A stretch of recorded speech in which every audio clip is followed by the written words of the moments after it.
In this episode, we're going to share with you the gift-giving system that we have developed to reduce the stress of gift giving. You know, all the moving parts involved with you mail some, you don't mail some.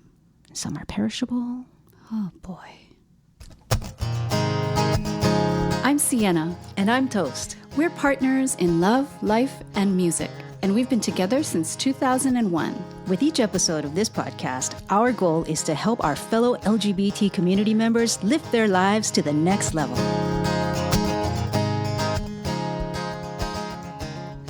Hope you all had a great Thanksgiving. Mm-hmm. Do we want to do a shout out now, or do we want to talk about that prank that kind of cracked us up about microwaving a turkey first? Well, why don't we do that? And we'll do the shout out after. Okay. So this happened while we were in the middle of recording stuff. We got these text messages from people we knew who were, the subject of pranks. They're trying to be, they have kids who are trying to prank them. Right. It's really weird what becomes viral. Yeah. So there was apparently a prank going around where people were told, hey, text your mom and ask her how to cook a turkey in the microwave. Text your mom and ask how long it takes to microwave a 25-pound turkey. So silly, huh? And two of our friends got those texts. Here's one of them. We're going to read for you both of them.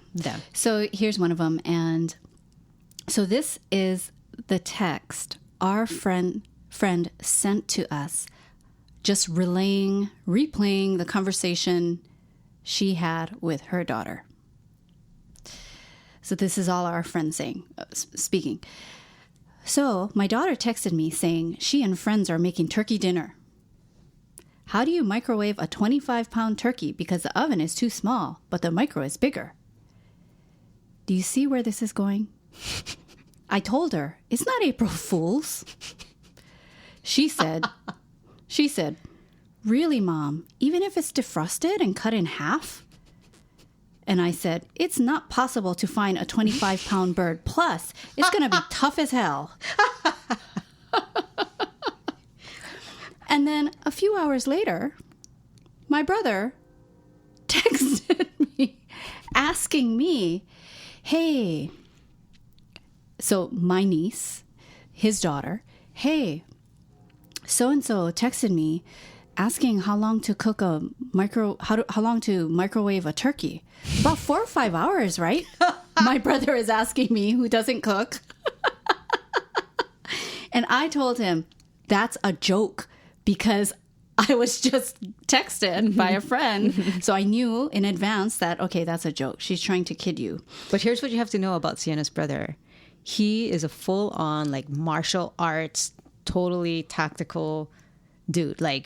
He trained his child in self-defense and martial arts and all that kind of stuff. So he's very practical. Yeah. So now listen to his response. So he sent me a screenshot of their conversation. And so my niece says, I was thinking of microwaving a 25-pound turkey. How long do you think it'll take? And my brother's response, oh my gosh, that's so you. I'd advise against that, only due to the size. And you're talking to a dad who hasn't had any cooking experience for a while. How about I send you money to go buy a deep fried one? Seriously, microwaving a turkey that huge equates to high risk, low gain. Stay tactical in all things. Confucius say. That's great. I wonder how many people got that prank. I don't know. But what's so hilarious are the curated responses in the BuzzFeed article where we saw this, that this this has gone viral, which is so funny to me. So Yeah, Toast, why it's don't so you weird, read? like what goes viral, like such stupid stuff, you know. I know, but it's funny. We get to have a light moment. Yeah. So why don't you read them that really funny one you found? Okay. Well, and do you replace want to the be swearing do you want to words. be the Do you want to be the child and I'll be the mom? All right. Okay, here we go. Hey, how long do I cook a 25-pound turkey in the microwave? You don't. Is this a joke? No, I need it by tomorrow afternoon. How do I... You need to call me. I can't. I'm doing a group project. Just tell me fast. My microwave is 1200 watts. You can't. It needs to be cooked in an oven. Why? A microwave is faster. It will dry out. It's a big no. I'm just going to put it in there for 3 hours. That's what the internet said to do. This is such a huge disappointment. You need to do it in an oven. I don't know what your effing rush is. This is ridiculous. You don't cook a turkey in the effing microwave. It would be funnier if I swore, huh? I know. Okay, My this is a mom who God, swears. it's so hilarious. In text. Right on. High five, Mom. Oh my! But we want to keep God. this podcast clean, so I don't think swearing is all that dirty, but whatever. I know. Okay, so but you know what I mean. That was a little bit of funnies for today. Okay. So now a quick shout out. So we are still picking some very sweet comments left on the Soul Care survey. And we want to make sure because people took their time to insert comments. And so we have a comment here that says, I enjoy your podcast and easy banter very much. You encourage my light to come forward and be present in all situations. I am most grateful. Thank you. And thank you. That is so sweet. Thank you so much for leaving that note for us. And you know, just a reminder, if you have some time during this holiday season and you're just tripping through the podcasts and Apple iTunes and stuff, leave us a review. Yeah. Just hit the 5 stars. And then we might read your review on the podcast. And you might get a little present. Yeah. Okay, All right. speaking of Are we presents, ready? let's Yes. talk about how we do the gift giving. And Siena is the expert on this. So Well- she's going to guide us through. She is really good with organizing stuff. She's brilliant. She's a brilliant gift giver, I must say. And Well- a gift wrapper. She actually did spend some time. You're going, well. She spent time wrapping gifts professionally for, what was this for? It was for some big, like, high-profile magazine or something, right? No. A long time ago. No, it was not for a magazine. What was it for? It was for corporate gifts at Bloomingdale's. But didn't At they walk you up Century to a City. room where Yes. So you on my wrapped- first, so I love gift wrap, and I love That crinkling sound is Bear wrapping gifts. Bear. So I love everything about gift giving, down to the wrapping and all of that stuff. And so one of the first jobs I had when I moved out to California was at Bloomingdale's. When I saw seasonal gift wrapper, I was like, oh my God, that's me all over it. So on the very You're like, first day, hold my beer. on the very first day of my job there, I reported to the little gift area and gift wrap area. And I was like, oh my gosh, because it looked like craziness. There's little wrap remnants all over the floor. You don't have space to really wrap. And I'm like, oh my God, what did I get myself into? Thankfully, someone dressed in like a fancy suit came and said, are you in this department? And I said, yes, I'm supposed to report here. They said, come with me. And I was so lucky because I was pulled upstairs. And for the whole holiday season, I got to work by myself in a giant room that just was full of spacious tables. And I was told that all of these gifts were corporate gifts. So I would wrap. So back in the day, you know, there's like all kinds of talk shows and things like that. So talk show hosts would order like hundreds of a certain gift, and my job was to wrap all of it and to make it all look beautiful. So I would wrap like Calvin Klein pajamas. I would wrap things like Baccarat crystal dishes, all kinds of things, just tons of them. And the people in charge, right? I would come to work and I would see all the gifts laid out, all the same gifts and the wrapping and the bows. And there would be one gift there completely wrapped. And I would have to match that. And every so often, they would come up and just check the ribbons and check all of that stuff. So I got to say, that was a pretty fun job. Yeah, that's a great gig, especially for an empath. I got to work by myself. Right. Yes, I loved it. Yeah. I loved it. You It was and fantastic. I think you and I are both very, we do well on our own. Away from people? Yeah. Or sitting in a room just talking into a microphone. Oh my goodness. Okay, so let me just say that there's a lot here, but we'll just kind of swoop through. Let's just swoop on it's going to be through. fun. It's going to be fun. This is how Santa's workshop happens at the Siena and Toast house. All right. Okay, so anything you want to say first? Nope. Okay.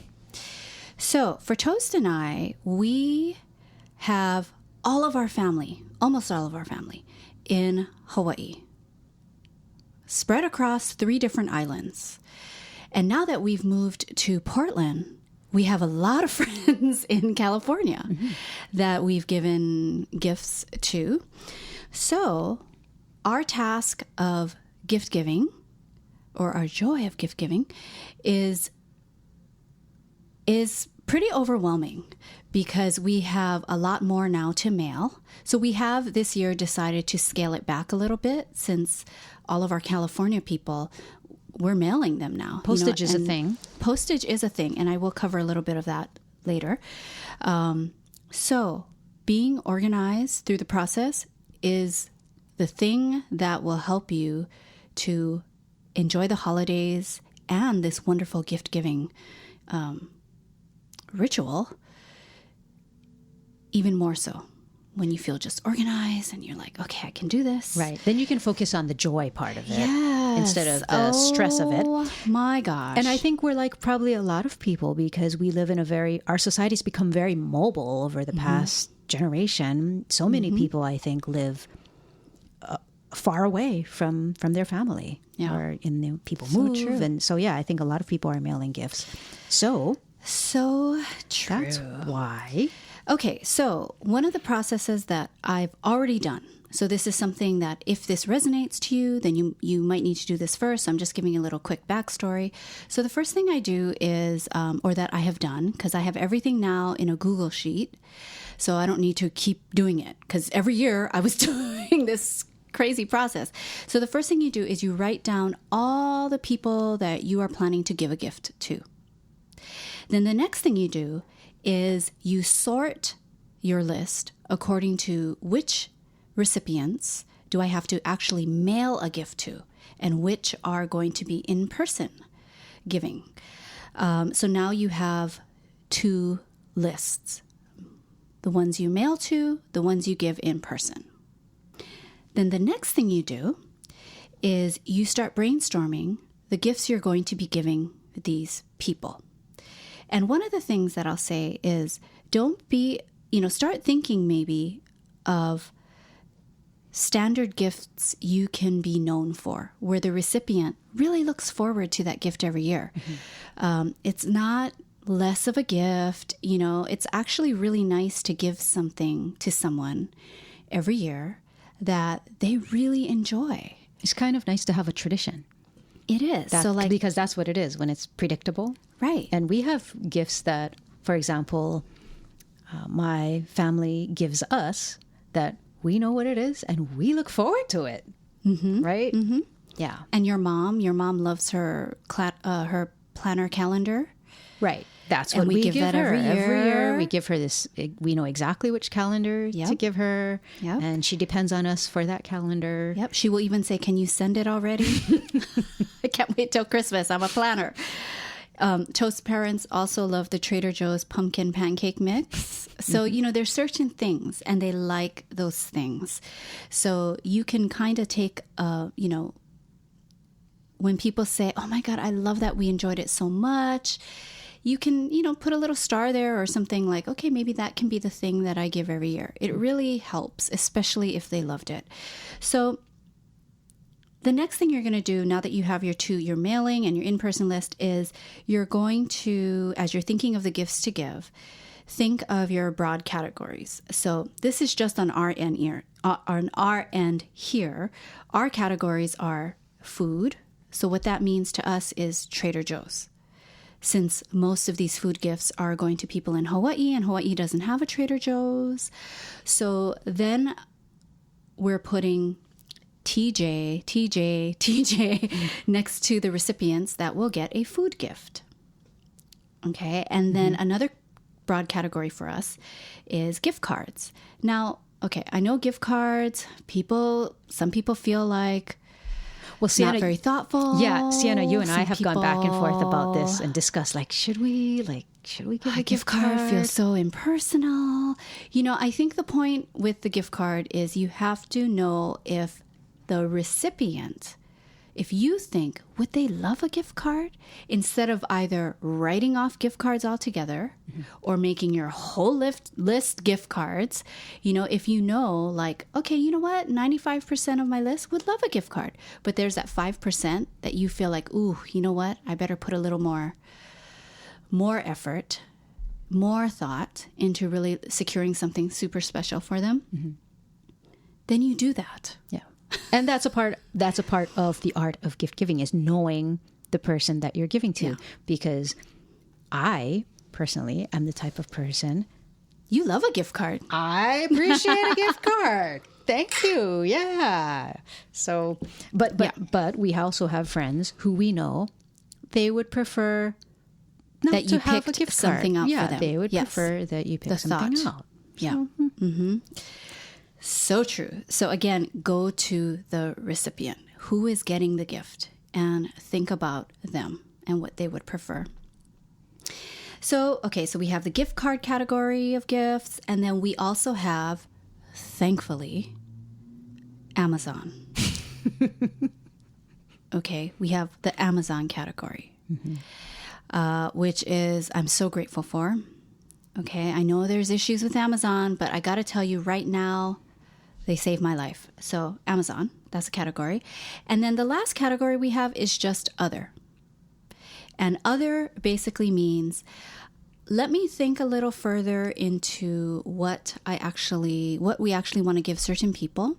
A lot of these might be mail ordered from very specific specialty stores, or they might be in-person gifts. So if we're going to go to the holiday gift fair, I have the list of the people under other. Okay. So our categories, again, food, Amazon, gift cards, or other. That's for us personally. You'll have your own. Okay, then. Now it's not over. So now what you're going to do is you're going to sort by, you're going to do 2 sortings. So hopefully you have put your list into a Google Sheet, because this helped us so much, because you can sort and sort and sort to your heart's content versus rewriting, which is what I was doing before, which is crazy. So first you're going to sort your list according to, your mailing list or your in-person list. After you've done that sorting, then you're going to sort one more time according to the gift. Is it a food gift? Is it a gift card or Amazon or other? Then you're going to do that sorting. And now you have these beautiful lists, right? Okay. Essentially two beautiful lists, mailing and in-person. Right. Each sorted by store. Right. Right? Now, next thing you're going to do, you are only going to focus on your mailing list. Get that done, because it needs to go in the mail. Yes. You need more lead time for that. Here's what I would say. Be okay with going to Trader Joe's twice for gifts. I know you want to just do it all in one shopping trip, but be okay going twice. Take care. That's what worked for us anyway. Yes. Take care of the mailing list recipients first. Get that off your plate. Don't just go, get it all done. this in-person would love the pumpkin pancake. No, just focus on that, because the whole thing with the holidays and why we get all crazy and stressed is just that is the overwhelm. So if you take it in little stages, smaller chunks, instead of I'm going Trader Joe's once and I'm going to buy all of these things. No, because when you get home, you have to sort all of those things. Then you have to wrap all of those things. So if you just take it in chunks, here's your Trader Joe's items. Stay it's focused. Only for the mailing Stay people. focused. Stay focused. Okay? Okay. So just be okay going twice. Then for the mailing people, you need to choose your mail by date. Okay, when are you getting these gifts out the door? And then reverse engineer it from there. So this year, the Postal Service says to mail your gifts by 12/20. I would do it earlier than that. Totally. Don't listen to what they say. That's the last day. That's really close to me, okay? So I wouldn't do that. I would do like maybe the 17th. At least, yeah. You know, maybe a little earlier if you can. And also, something to consider is when you're mailing gifts, like Toast mentioned earlier, with the prices rising for postage, you want to corral your gift thoughts to your packaging. So is it going to fit? Size and weight matter. So well, not necessarily, not so much the weight, I would say, unless it's more than 70 pounds, which is the flat rate priority limit. But size, most definitely. Size for sure. Size for sure. So some of the things like with a basic flat rate envelope, it's $6.70. Flat rate box, $7.20. Bubble padded mailer, $7.25. So you can see like that adds up if you have a lot of recipients. Big time. Then the medium and large flat rate box is great for your food basket type gifts.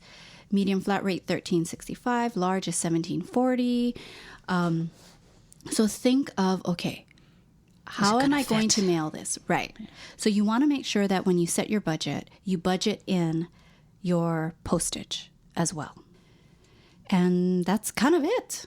I mean, it's not it in this, but you're organized. Now you are organized. So you have your mailing list, you have it by store, by the type of gift. And then now your job is to put it into your calendar of when you're doing what. But at least it's organized in that way. And once you finish the process for the mail out gifts, then you do the same old thing with your in-person gifts. And here's a few other tidbits here. So ideally, if you are starting when you're listening to this podcast, I think it's going to be, what is it, the last week of November? This one's coming out? Yes. Okay, so if you're starting, it's okay. You can get it done. But ideally, like if you like organization and all of that stuff, or if you have a long list and you tend to get pretty overwhelmed and stressed like myself, ideally, you want to start at least from July. At least. Buying gifts in July? Yes. You want to try and do it early. Okay. And another thing to consider is to sign up for something like Ebates. I know there's so many other ones now. I haven't devoted time to look to see if there's something better. I'm fine with Ebates, but the great thing is if you sign up for something like that, they really do offer not only great discounts at certain stores throughout the year, but you get a rebate on your purchases, and that adds up as well. So the wonderful thing is as you receive your Ebate newsletters or your alerts on your phone, if you have the app, then you have a list to go to. And you can go, okay, who am I shopping for? What is this? Who likes this store? Okay, let me get their gift. Right. And the great thing with a Google Sheet using that is at the very top, you can have cells that have the year. So like 2018, 2019, and just start putting it there. And then you can type in, if you bought the gift early, type in what it is. Because I have made the mistake where I have bought presents early, and then I'm like, did I get them something? Okay, maybe not. And then I buy them another something. You know, so an important thing is, if you are going to be buying gifts early, to dedicate a section in the garage, a section in your closet. Just dedicate a section for holiday gift giving. Put a Post-it on it as soon as you get home. Put it in the closet. And this one is going to Wendy. Like, that's what the Post-it is for, to tell you, who you got this for. Yes. Because you think you're going to remember. Right. And you might, but you might not. But put it in the Google Sheet too. So you don't think, then that person's done. Right. Because then when you're shopping and you see something that, you know what, Ryan would really like that. But you know what, did I get Ryan a gift? Yeah. You can check on your Google Sheet on your phone and see, you know what, we already got him something. Or, no. Okay, and if you are going to use a Google Sheet, make sure that you put the app on your phone. Because then you have your list with you everywhere. Right. And you can do that. And I do a whole other thing for birthdays. So you can just really, I don't know, I'm so grateful for the Google Sheet. I gotta tell you. Okay. So then another little helpful tip is now, a lot of times, if someone is on your Christmas list, a lot of times you also give them a birthday gift. Right? Okay. Right. So another Not always, idea, but sometimes there are people there is that overlap. Crossover. There's some crossover there. So another idea is, when you are shopping for that person's birthday gift, a lot of times you come across several ideas for them. You're like, should I do this? Should I do that? One idea, if you know them well, buy both and put that second gift on the Google Sheet for their Christmas present. Because it's like you're spending the energy really thinking about the person. What would they love?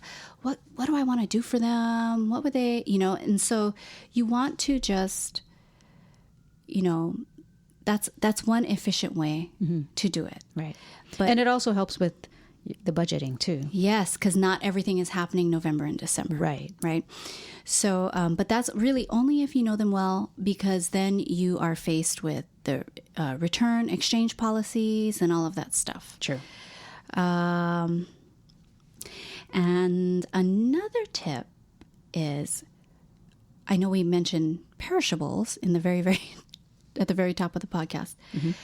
Just maybe don't do perishables because that gets really tricky. Unless you have a really free and open schedule, then absolutely do perishables. Or if that's the thing that lights you up, you love baking, you love, doing those things, then by all means do it. But I got to tell you, there was one year where this was a pre-toast for me. I wanted to give people a pizza making basket. Okay.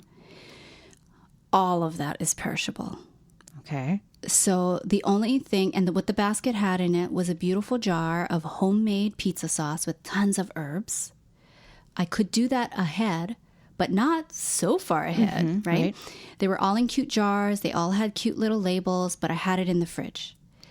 The other things that were in the basket was a beautiful sweet Maui onion, organic shredded cheese, and English muffins. Oh, English muffin pizzas. English muffin pizzas. But why did that turn out bad for you? Pepperoni at the time. Because right now you're recommending against doing this sort of thing. So what's the horror story that Well, the horror happened? story is that you would have to base when am I seeing them? When am I seeing the recipient of this pizza basket? Right? And only when I knew for certain I would see them, whether it was a holiday party, whether it was our own little dinner we're getting together, eating out, whatever it is. Or if they said, hey, I'm coming by, then you have to haul it. You get your pizza sauce out of the fridge, but not too early because it's perishable. Right. Then you do a special trip to the store to buy your English.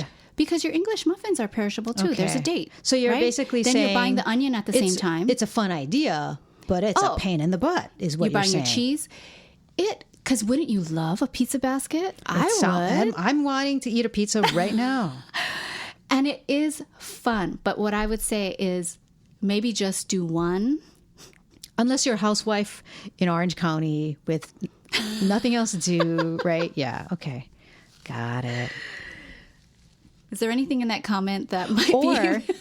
Okay. Or maybe you can plan it and say, hey, I'm throwing... my holiday party is on December 15th. Yes, and if then people are coming to your people house home with the gifts. Yes, then you could do that. Yeah, then you could do that. However,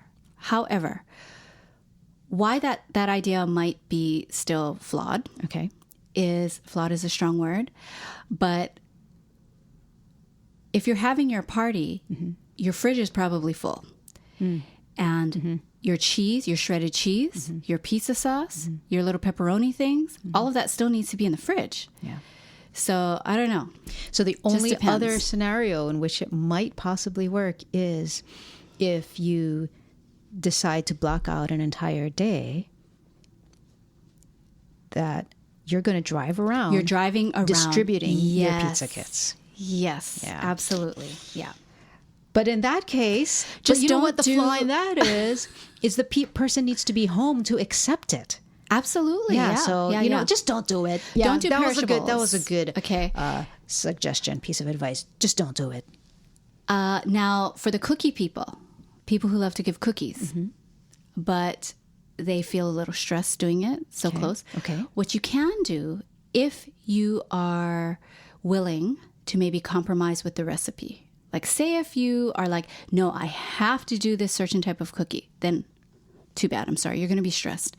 But if you are open to shifting up your recipe a bit, there are certain types of cookie dough that you can freeze. Okay. So you can make your cookie dough in advance, roll it up, put it in the freezer, and then when you're ready to bake, like say, oh, I'm seeing someone, right? I'm going to see them. I want to give them a tin of freshly baked cookies. You've already made the dough. It's in the freezer. You take it down a few hours in advance. Then you just slice that dough because you already have it in a nice compact round. Put your cute little decorations and colorful sprinkles, bake it, and you're done. So that's a quick way instead of like, okay, this is the week I bake. Baking a ton of things, packaging them cute.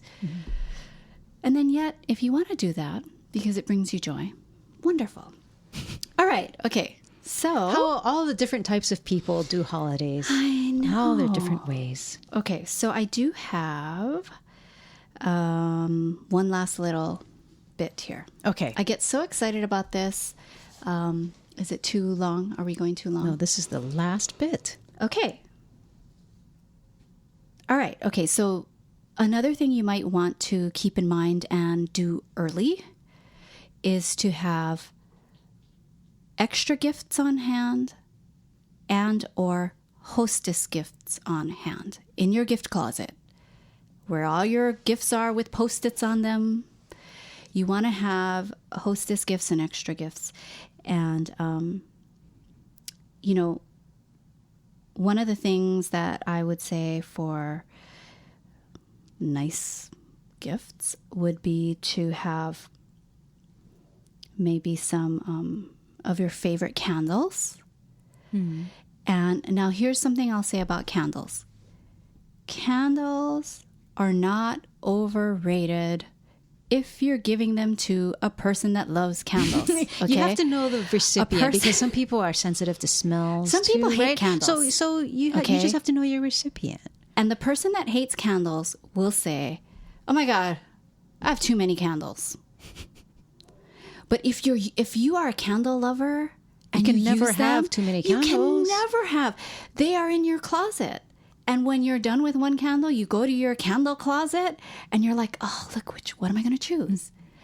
So I just have to say that about candles. Okay, I'm a candle lover. I'm just saying that don't just cross candles off because you think they're been there, done that type of thing. But other things you can have on the side is like maybe a yummy baked item mix. So like a yummy farmer's market type brownie mix. That's a nice host gift to give. But one of the things when you're thinking of your host gift is to make sure your gift does not create work for the host.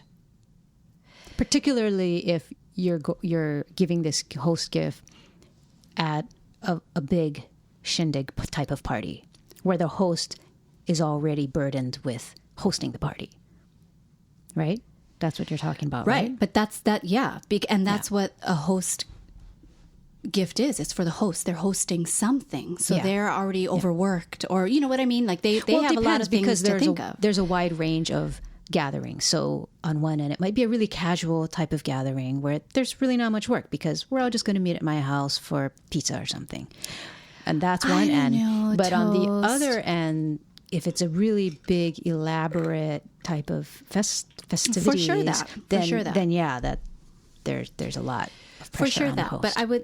But I do have to say that even for the pizza, where it's the casual pizza thing, I would say that there's still work because like the host, there's still like quote unquote a lot of work in the sense that the host, probably cleaned, like did extra cleaning, anyways, up to you guys. But I would say that your gift should not create any more work for the host.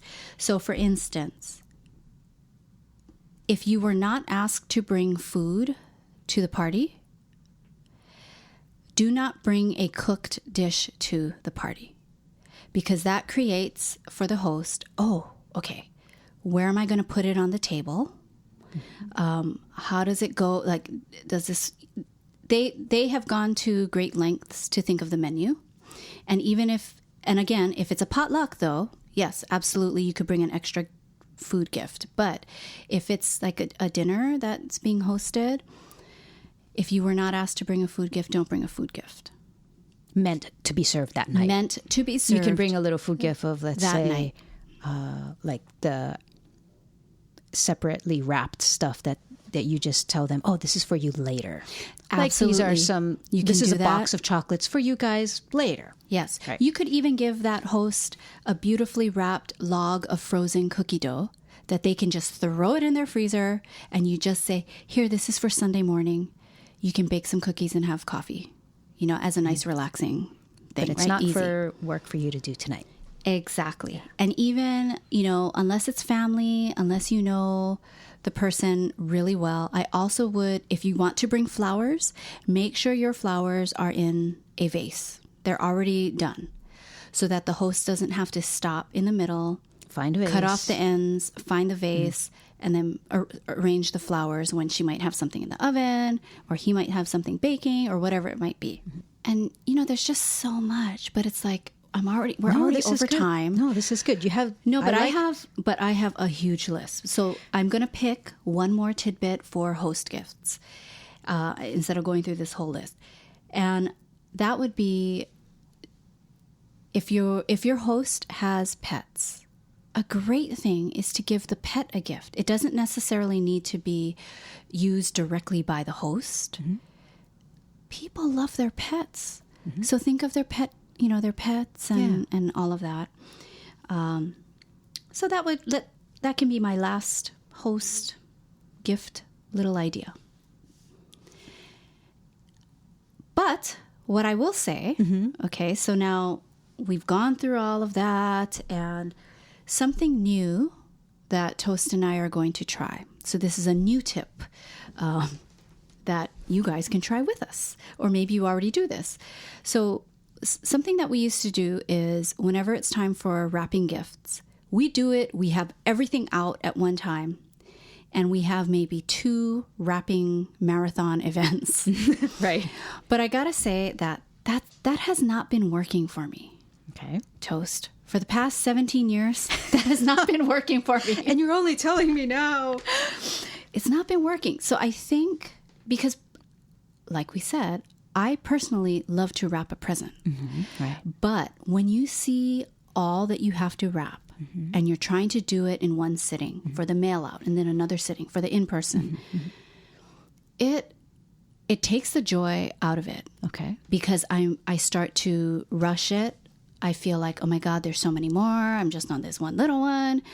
So the thing we're going to try this year, well, I'll say you don't even know, right? You're like, I don't know. I'm going, I don't think is this what we're going to do this year? Because I feel like I can and I said anticipate what you're going to say. I said Okay. Yeah. even though you don't even know. Okay. So what I would like to try this year is to wrap the present as soon as it's bought. Okay. So I know we've bought a lot of presents already. So we will have to do some marathon wrapping. Yes. But for any other presents that are on this list, mostly the other category, I would like to wrap it as soon as you bring it home. Because when you think about it, if you have your wrap station set up, That's the key. I was just you going don't to say. want to keep having to keep hauling it out. That's right. Okay, so now, but if you do have to keep hauling it out, what I would suggest is buying an inexpensive, tall, well, it doesn't have to be totally tall like a kitchen trash can, but ideally, that would be nice. That's where you keep all your rolls of paper, okay? Then you want either a Ziploc, you want to have all your gift tags in one Ziploc, you want to have all of your, and in it have several pens in there as well. You want to have all your ribbons organized, all of that. And if you have to haul it out each time, at least you're hauling out just the bag that has all the Ziploc bags of things in it. And anyways, you know what? We should cover wrapping on another episode. Yeah, we have another episode all about wrapping planned. Let's do that. All right. But wait, I had a thought. Okay. Wait, but so I want to try that. I want to try Then that is what is happening. wrapping, because when you think about it, that's when you're most excited about the gift. You just got it for someone. You're like, Right. oh my God, they're gonna love Right. that hand felted mouse singing carols ornament, and you're excited about it. So if you just go to your wrap area, wrap it, so much more enjoyable Yes. than wrapping 25 things in a row. I see. Okay. And then when it's time to pack up or to give it, it's right there beautifully wrapped. I think you're so right about it all depending on the efficiency of your space. If you have the space to set up a wrap station that will always be at the ready, Yeah. that's great. Yeah. You might not have that space. Right. In which case it's more efficient to just batch, right? Do your wrapping in one batch. The other thing is you also need the space to store your nicely wrapped gifts, because wrapped gifts require more space than unwrapped gifts generally. So I think it really has to do with the space setup and what you're willing to tolerate in your living space, right? Like if you're going to understand that, okay, you know what? This section of the dining room is going to look like this. No, Until that will a not work certain- for me. I am just saying now. Okay. That will not work for me. I think that's what it depends on. Okay. Whether you batch wrap or not. I mean, okay, so let me clarify. I'm not against the batch wrap. Okay. If the batch wrapping, if you have a lot of gifts and you are batch wrapping only in 2 chunks, that's too much. Okay. That's too much. Okay. Because it's overwhelming to batch. There's times when to batch and when not to batch. And if the batching is making you feel overwhelmed, then it's kind of going against what The purpose of the batch. Yes. Yes. It's to be Yes. more, and it might, okay, but here's the thing with batching. So it might be more efficient, like you're saying, but you still might feel overwhelmed. Right. So I would rather Have not a pleasant be overwhelmed. experience. Right. Yes. I get it. And I I'd be get it. less, I'm okay being less efficient, dragging out the tall rubbish can with the rolls of paper without rubbish in it. and the things. A clean rubbish you know. can, trash can. Anyways, Yeah. I would like to try that this time. I love the philosophical approach of that, because in this decision to not batch things, Yeah. you're making the decision based on the valuing of having a good experience. Yes, and being present. And that's what present. the true value of and meaning of the holidays is to enjoy, right? Yes, instead of just going, I gotta hurry. Yes. Let's just get this thing over with so I can check it off the list because I have 500 cookies to bake. Right. Instead of just getting it over with, you're saying, no, I want to have a good experience and put some good energy into this gift that I'm wrapping and feel great about it and send it off with that kind of energy of love and light and expansiveness. Yes. Here you go. I love, yes. So, and to say that in most cases, when you go and do a little shopping, you're most likely not going to have just one gift at the end of that shopping trip to wrap. You'll probably have like 5, 3 to 5, I would say, for the average shopping trip for the holidays. So you are batching in a way, but it's like a mini batch, right? Where you can still enjoy the process. Got it. All right. That was a fun, rambling conversation all about the geeky side of giving gifts. I know, but it's. I thought it was helpful. I hope you guys feel it's helpful. Feel free to share your tips. I love tips about gift giving. That'll be interesting to see if anybody leaves comments on that. And is like, no, I believe in batching. Okay. Batch it. All right. Okay. All right. Thanks, everyone. Good luck in your gift giving. If you want to see our show notes with links to sign up for the emails and all of that, check it out. It's all in the show notes. And until next time, this is Siena. And this is Toast. Telling you, love life, live free.